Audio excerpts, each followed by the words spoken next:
Sir, माननीय मंत्री महोदय के निर्देश से आज मैं यहाँ सांगोद में आया हुआ हूँ। मेरी टीम भी एक्शन साहब, एएन साहब और जेएन साहब सब साथ में हैं।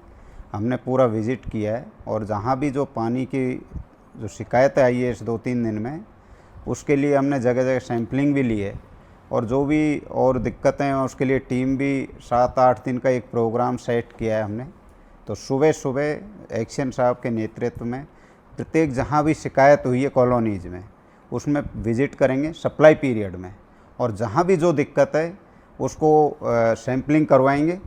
और इसके लिए ब्लीचिंग या जो एलम की व्यवस्था है उसको हम उसकी डोज भी बढ़ाएंगे और आगे इस चीज़ के लिए और ध्यान देंगे। और जहाँ भी कोई रिप्लेसमेंट होगा लाइन का, जो जर्जर लाइन है उसको भी इस पीरियड में हम रिप्लेस करने की कोशिश करेंगे। करेंगे क्या, कर ही देंगे।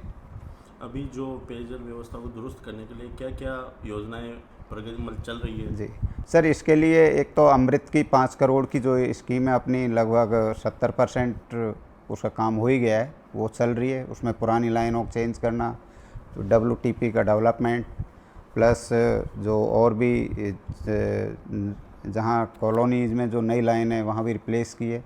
दूसरा, माननीय मंत्री जी ने अभी 18 करोड़ की नई स्कीम भी सैंक्शन करवाई है। उसमें नए एडिशनल WTP लिया है नदी पे, और कुछ लाइन है वो भी चेंज करेंगे। उससे फिर जो आसपास की जितनी भी लाइन है वो 24 आवर ही सप्लाई हो जाएगी। हाँ, तो सांगोद में पिछले 3-4 दिनों से पानी की समस्या की लगातार शिकायतें आ रही थी और आपने वैसे मीडिया में भी सुना होगा। तो उसके निवारण के लिए माननीय मंत्री महोदय के निर्देशों में आज अधीक्षण अभियंता महोदय आज सांगोद पधारे थे। उनके द्वारा हमें जहाँ जहाँ पर पानी की जैसे शिकायतें आ रही थी, जैसे मेन बाज़ार है, कोटा रोड है, जहाँ पर मट मेले पानी की और कम दबाव से की जो शिकायतें आ रही थी, उसके लिए साहब ने निर्देश दिए हैं। तो हम उसमें पुरानी लाइनों को पूरी तरीके से बंद करेंगे। नई लाइनों को और भी कहीं इंटरकनेक्शन की ज़रूरत होगी तो वो करेंगे, जिससे प्रेशर इम्प्रूव होगा। और कोटा रोड पे भी जो कनेक्शन टूटे हैं या जिनको रिपेयर कराना है उसके लिए भी करेंगे। एटलीस्ट हम 5-1 दिन में पूरी व्यवस्था बिल्कुल सुचारू कर देंगे। रही बात मटमैले पानी की भी अगर दिक्कत आ रही है तो उसमें एलम की डोजिंग बढ़ानी है, तो उसके भी साहब ने हमें निर्देश कर दिए हैं। उसमें और डोजिंग बढ़ाकर और 2-3 दिन में उसको बिल्कुल सही कराएंगे। ज़रूरत पड़ी तो प्लांट का शटडाउन लेके सफाई भी कराएंगे और 4-5 दिन में हम पूरी व्यवस्था सुदृढ़ कर लेंगे। और ये मेनली जो व्यवधान उत्पन्न हो रहा था, इसमें एक अंडरग्राउंड केबलिंग का भी काम चल रहा था। उसके द्वारा 3-4 जगह हमारी लाइनें तोड़ दी।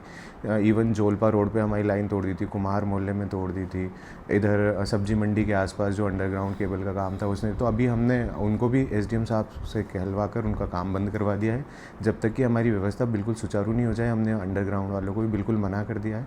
जहाँ जहाँ जो क्षतिग्रस्त लाइन है उनको हम बदल रहे हैं, जहाँ नए इंटरकनेक्शन करना है उसको कर रहे हैं। पुरानी लाइनों को बिल्कुल बंद करके वो पूरी व्यवस्था हम 4-5 दिन में बिल्कुल कंप्लीट कर देंगे। एक सर, वैध से ज़्यादा अवैध कनेक्शनों की भी बात सामने आ रही थी, उन और क्या विभाग काम कर रहा है? हाँ, अभी मीडिया से हमने सुना है कि कहीं इलीगल कनेक्शन की सूचना मिली है, तो हम उसको चेक करवा रहे हैं।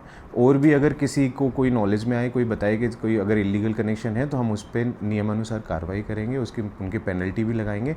और कल सुबह मैं खुद सप्लाई चेक करूँगा, इवन कनेक्शन भी हम चेक कराएंगे, लीगल है इलीगल है। और अभी चूँकि हमने नई लाइन डाली है, उनमें कनेक्शन शिफ्ट किए हैं, कहीं कम दबाव के प्रेशर आ रहा है या कोई कनेक्शन हमने शिफ्ट किया है, उसमें अगर वो ढंग से फंक्शन नहीं कर रहा तो उसको भी खोद के सुधरवाएंगे उसको। और इलीगल कनेक्शन पे भी प्रभावी कार्रवाई करेंगे। उसके लिए हम एक अलग टीम का गठन कर देंगे।